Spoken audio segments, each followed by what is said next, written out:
Homeowners are set to face the biggest single shock on their mortgage bills since the 1980s as the Bank of England increased interest rates for the 8th time in a row. As you probably know by now, the base rate will rise from 2.25% to 3%, the highest for 14 years. This was the reaction to the increase in Worcester today.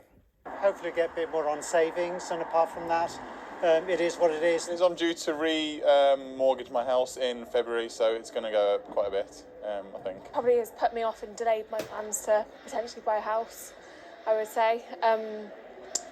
Yeah, it's a difficult time, isn't it? Well, earlier I spoke to Dr. Ian Jackson, who's a senior lecturer in economics and finance at the University of Wolverhampton, about why the bank thinks the rate change is needed. I think it did have to happen in order to curb inflation. Inflation is now at between 8 and 10%, currently at 8.5% up to September of this year, and therefore the Bank of England had no choice but to raise interest rates in order to curb inflation and also to keep up with the Federal Reserve. The rates in the US are also rising, and that has implications for pound sterling. But the Bank of England's been raising rates already to curb inflation. It doesn't seem to have worked so far, does it? No, it doesn't. And I think that indicates how severe the problems are moving forward.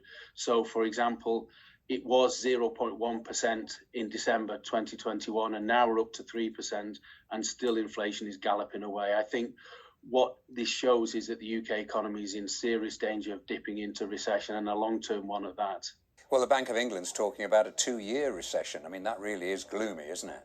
It is, and I think the cumulative causation of the pandemic, the cost of living crisis precipitated by the war in Ukraine, and of course Brexit, all of that cannot be ignored, and we're into troubled waters in the future. That is undoubted. So let's try and be positive for a moment. Will this be good news for savers, and how long will it take for that to filter down the line to them? Well, this is the thing. Every cloud has a silver lining, and savers have been punished over the last 15 years by ultra low interest rates. And therefore, for the first time, they're going to have perhaps more generous offers in the high streets and elsewhere where they deposit their savings.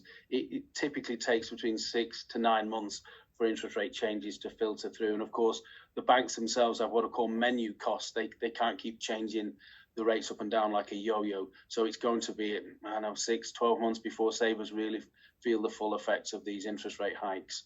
So what would your advice be then to people who are worried sick at the moment about their mortgages? Well, this is the thing, Nick, and I haven't got a magic wand, and neither has the Governor of the Bank of England. I think people need to be prudent in what they spend, and they need to be careful about what reserves they dip into. So-called rainy day savers, that this is a downpour, if not a torrential one at that.